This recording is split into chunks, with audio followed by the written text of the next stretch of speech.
Hai, masih bersama saya, Mr. Z, bicara. Tentu saja bicara tentang kebenaran berdasarkan fakta, data, dan realita. Teman-teman, perjuangan Paula Verhoeven bukan sekedar untuk dirinya, tetapi untuk para perempuan, para ibu, para wanita yang ada di Indonesia. Perjuangan Paula Verhoeven untuk memulihkan nama baik, harkat dan martabatnya sebagai seorang ibu dan juga sebagai seorang perempuan. Tentu saja itu semua haknya dan kita harus menghormati, menghargai hak memperjuangkan nama baik, harkat dan martabat seorang perempuan. Bagaimana tidak? Teman-teman masih ingat Paula Verhoeven sebagai seorang istri, sebagai seorang ibu, dan seorang perempuan merasa dirinya direndahkan berkaitan dengan persoalan gugatan cerai Baim Wong terhadapnya. Siapa yang menghormati, siapa yang menghargai seorang perempuan kalau bukanlah seorang laki-laki? Bagaimana jika hal semacam ini menimpa Anda sebagai wanita, menimpa Anda sebagai seorang perempuan? Bagaimana jika hal ini menimpa Anda sebagai seorang ibu? Saya pribadi tidak mengenal Paula Verhoeven, namun perjuangannya, perlawanannya, tentu saya menghormati, saya menghargai. Paula Verhoeven, teman-teman, sebagai seorang istri, namun dalam perjalanan gugatan cerai, nampaknya tidak ada perlindungan, penghormatan, dan penghargaan dari mantan suami. Bahkan dari yang terkecil pun diungkapkan di media massa. Mulai masalah keuangan, belanja, anak, sampai pada keuangan yang diberikan kepada orang tuanya pun dijadikan persoalan. Tambah lagi satu, adanya penyakit. Sementara bertahun-tahun berkumpul bersama, tidur bersama, penyakit itu tidak pernah dipermasalahkan. Ini faktanya, teman-teman. Ini fakta. Bertahun-tahun kumpul makan bareng, tidur bareng, bahkan tetapi tidak pernah dipermasalahkan. Tiba-tiba terkait urusan cerai, kalimat ini muncul, teman-teman. Ini sungguh sangat, ya jujur saja, bagi saya sangat merendahkan Paula Verhoeven. Perjuangan Paula ketika dirinya dinyatakan cukup bukti adanya pihak ketiga, yang bahkan pihak ketiga itu pihak ketiga itu tidak pernah dihadirkan, tidak pernah didengarkan dalam persidangan, tidak pernah didengarkan pernyataannya, sekalipun tidak hadir, namun tidak pernah ada pernyataannya, namun dinyatakan sebagai cukup bukti. Ngeri kan? Ngeri. Sebagai seorang wanita, Paula Verhoeven memiliki hak itu. Dan kita, saya, teman-teman, kamu, kamu, kalian semua wajib menghormati itu, wajib menghargai itu. Bagaimana jika hal semacam ini menimpa kalian, menimpa keluarga kalian, menimpa saudara kalian, atau bahkan menimpa emak-emak kalian dulu? Bagaimana perasaan Anda? Sakit, teman-teman, sakit. Coba bayangkan,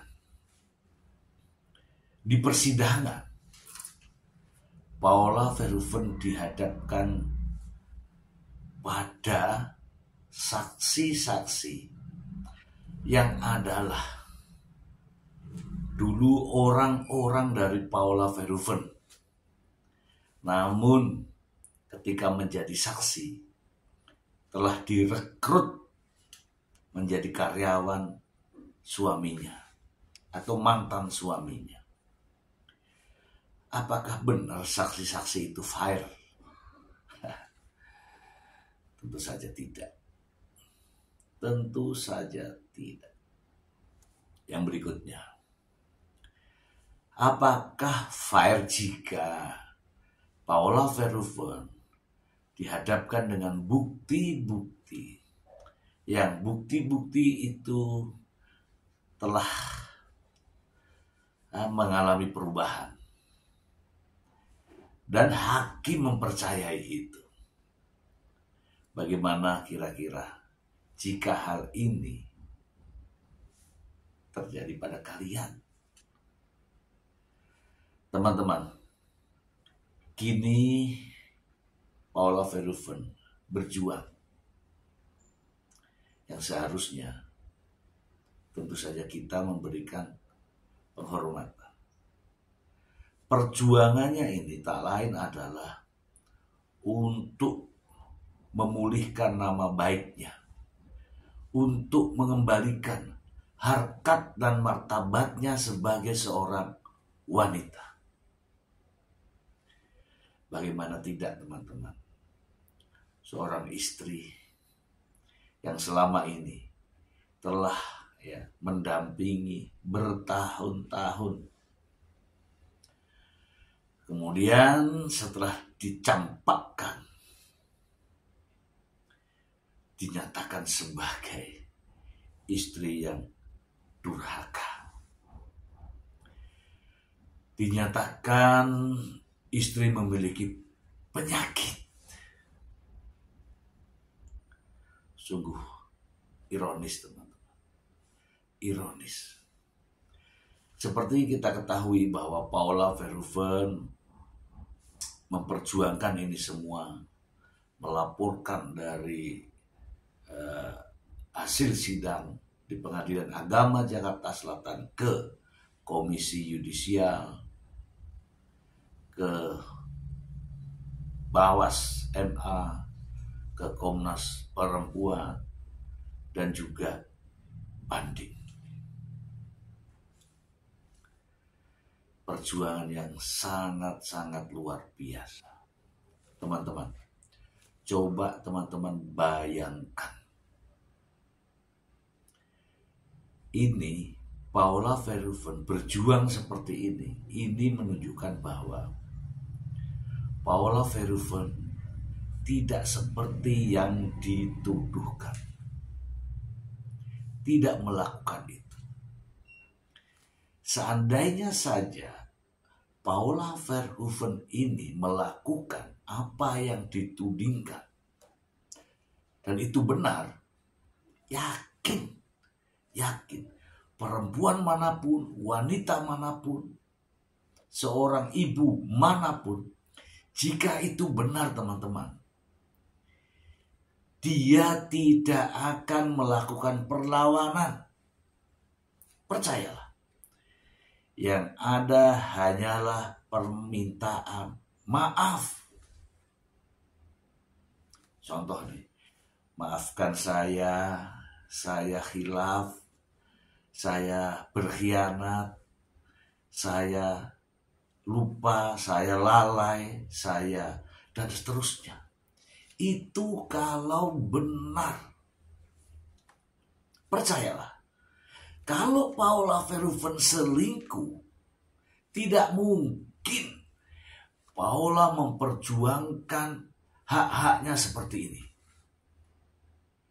Itu sama saja menggali kuburan sendiri, teman-teman. Percayalah, kalau seorang wanita, seorang perempuan mengakui tuduhan suaminya dan itu benar adanya, yakinlah perempuan itu tidak akan melawan. Yang ada hanyalah permohonan maaf. Permohonan maaf. Paula Verhoeven seorang model. Dan bukan main-main. Model papan atas di Indonesia ini. Dan go to internasional. Jika saja ada problematik terkait dengan tuduhan tersebut, pasti videonya, foto-fotonya, apapun itu sudah tersebar di mana-mana. Nyatanya teman-teman, hanya ada satu video yang ramai itu, video TikTok, yang itu pun diminta oleh temannya supaya bertiktok bersama-sama. Apakah itu sudah bukti sebagai perselingkuhan? Bukan, teman-teman, bukan. Bahkan Hotman Paris pun menyoroti kaitannya dengan putusan hakim ini. Menyoroti terkait dengan adanya ART yang berkhianat. Dan putusan hakim saat ini menjadi yang kontroversi. Banyak artis, banyak wanita, banyak perempuan, banyak ibu yang ketika dituduh dan itu benar,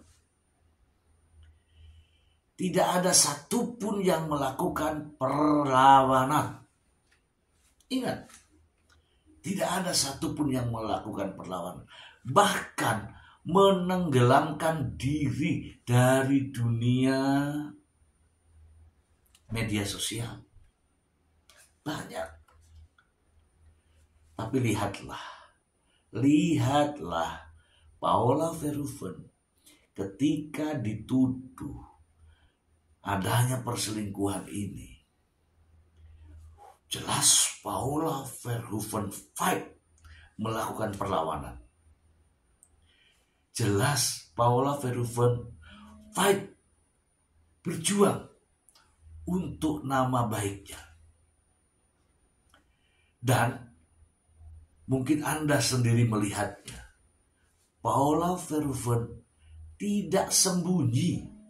Paula Verhoeven nampak dari postingan-postingannya di berbagai media sosial.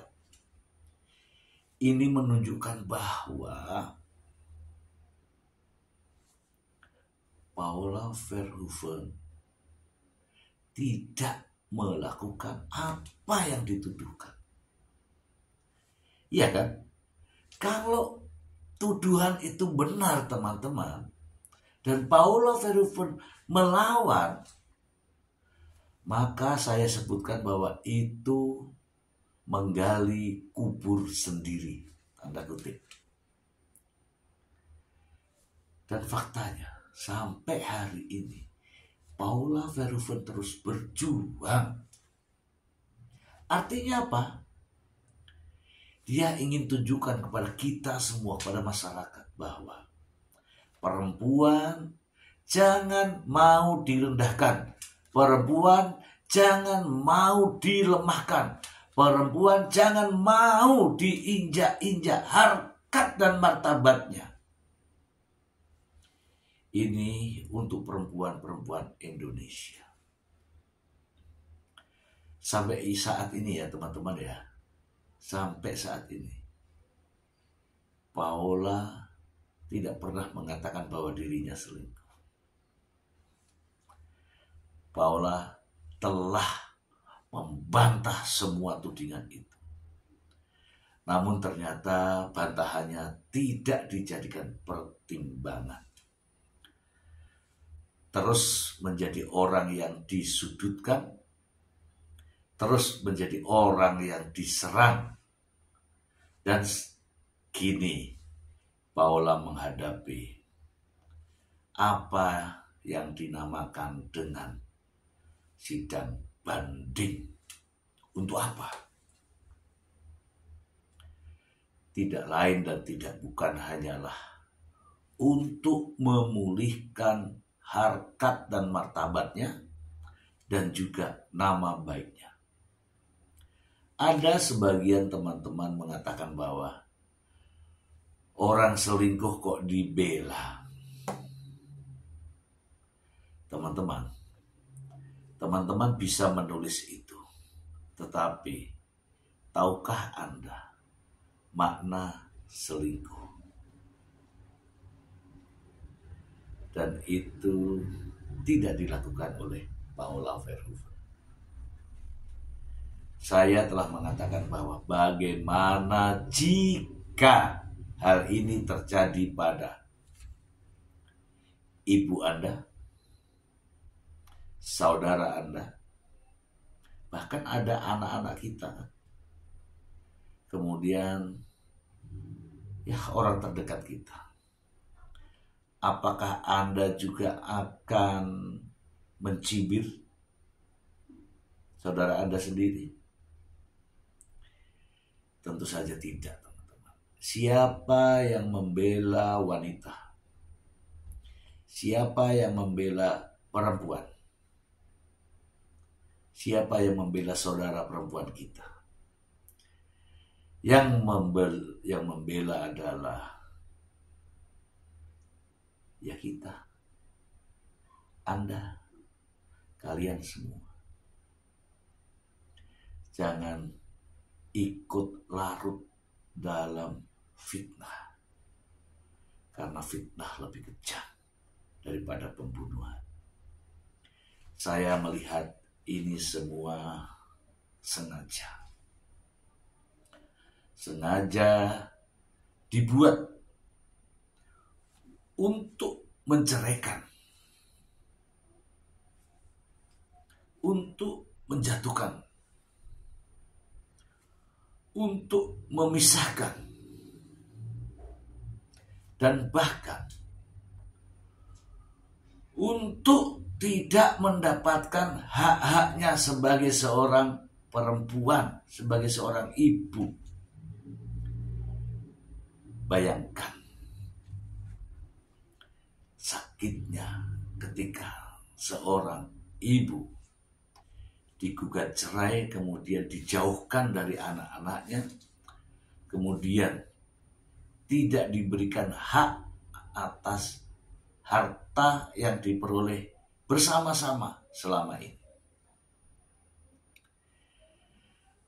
Ya, saya rasa itulah semua tujuannya ya. Kini Paula Verhoeven sedang berjuang, teman-teman. Berjuang untuk nama seorang perempuan. Dan perjuangannya ini, teman-temanku semua, bukan semata-mata untuk Paula Verhoeven sendiri. Banyak wanita, banyak perempuan,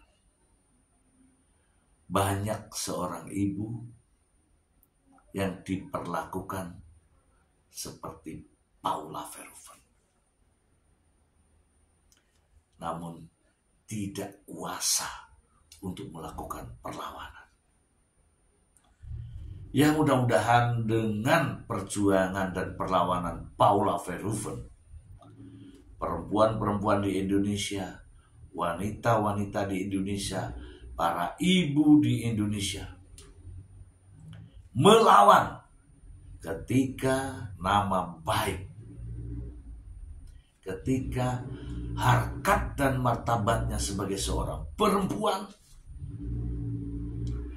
harkat dan martabatnya sebagai seorang ibu direndahkan, dijatuhkan, dan diinjak-injak.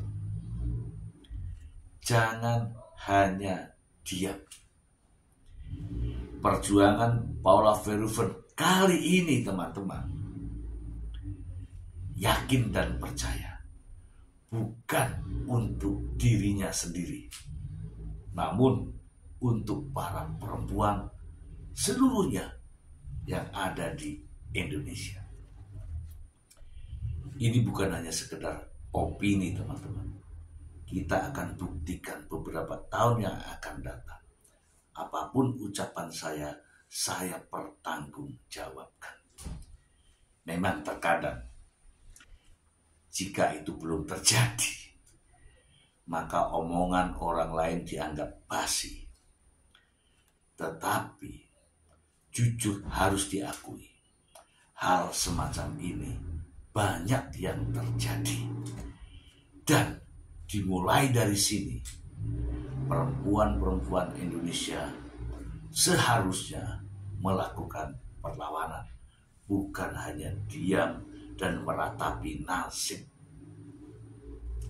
sebagai seorang perempuan. Teman-teman, saya hanya menghimbau kepada teman-teman semua, jangan dipandang sebelah mata. Paula Verhoeven sedang mengalami itu dan sedang melakukan perjuangan. Dan yakinlah bahwa perjuangannya bukan untuk dirinya sendiri. Bagi yang suka mencibir, bagi yang suka menulis komentar yang negatif, jangan sampai hal semacam ini menimpa Anda, menimpa saudara Anda, menimpa orang-orang terdekat Anda. Ingat ya, terkadang tulisan, ucapan, dan sebagainya adalah doa. Dan pasti akan dikabulkan.